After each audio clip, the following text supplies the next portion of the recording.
उड़ रहा है हवा में नाही लाज शरम आवा। साधु चल रहे पैदल कुत्ता कार में अटिलावा। मोबाइल में मस्त हुए सब अपने हुए पराए। रिश्ता नाता भूल रहे अनजानों से प्रीत लगाए। मोबाइल हद कर दे प्रेम सब रद्द कर दे। मोबाइल हद कर दे प्रेम सब रद्द कर दे।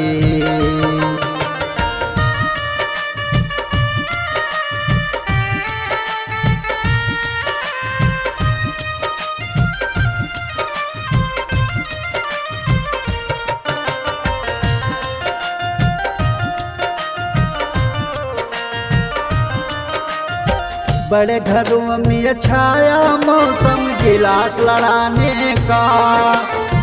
छोट घरों में दिए से चलता प्यास बुझाने का।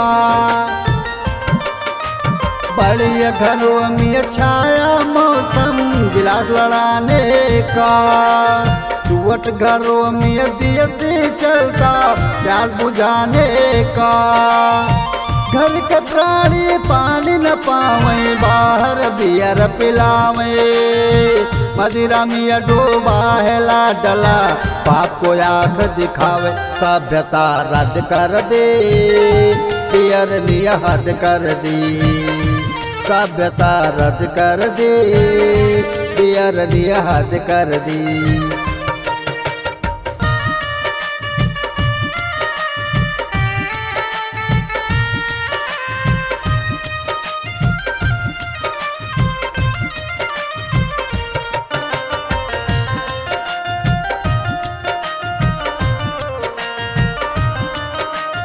कथा भागवत ना करवावे और में टांग अड़ावे।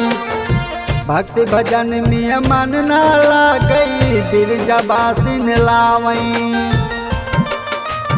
कथा भागवत ना करवावे और में टांग अड़ावे। भक्ति भजन में मन ना लागई बिरजा बासिन लावई। दोनों हाथ में कई रुपया साथ में ठुमका लगावे। बच्चे बूढ़िया जमा सभी तो नागिन डांस दिखावे। शर्म सब रद्द कर दे बेशर्मी हद कर दी। शर्म सब रद्द कर दे बेशर्मी हद कर दी।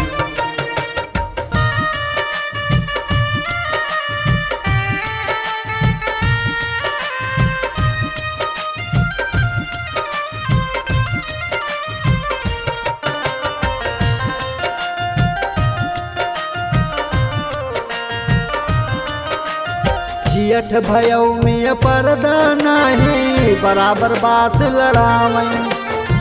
भाई भाई में प्रिय है नहीं गैर को गले लगावे। जियठ भयो में पर्दा नहीं बराबर बात लड़ावे। भाई भाई में प्रिय है नहीं गैर को गले लगावे। अनपढ़ हुआ किया पढ़िए लिखिए कोई अपने ज्ञान बतावे। मिश्र लाल की मीठे बोलिया मेरे मन को भाव। समय ने सब कर दे झूठ को सच कर दी। समय ने सब कर दे झूठ को सच कर दी।